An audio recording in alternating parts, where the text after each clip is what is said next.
On se rappelle que le 28 juillet 2001, je pense qu'il y en a peu qui s'en rappellent, hein, ça date d'il y a 24 ans en arrière, son nom était resté gravé dans l'histoire de l'Olympique lyonnais. C'était le premier match de Juninho du côté de Gerland. Donc ça date, hein, mais c'est aussi un 28 juillet, encore une fois. L'OL qui avait reçu l'AS Monaco pour la première journée de Ligue 1 sur la feuille de match, et un Brésilien de 26 ans qui a été recruté par l'Olympique lyonnais à Vasco de Gama pour 6 millions d'euros. Et il se nommait Antonio Augusto Ribeiro Reis Junior, alias Juninho Pernambucano. Et ce soir-là, Lyon s'est incliné 2-0.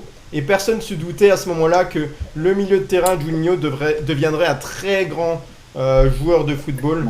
Ses coups francs, mais pas seulement. On le rappelle, en 8 saisons sous le maillot lyonnais, Juninho avait disputé 344 matchs et inscrit 100 buts, dont 43 sur coups francs directs. Ces coups francs qui étaient devenus sa patte, qui ont fait trembler les filets en France et en Europe.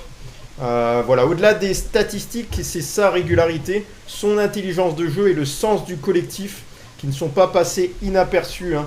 On s'en rappellera toujours. Et puis il avait quitté le club en 2009. Il avait connu un passage un peu plus difficile comme dirigeant et en tant que directeur sportif entre mai 2019 et décembre 2021. Voilà, assez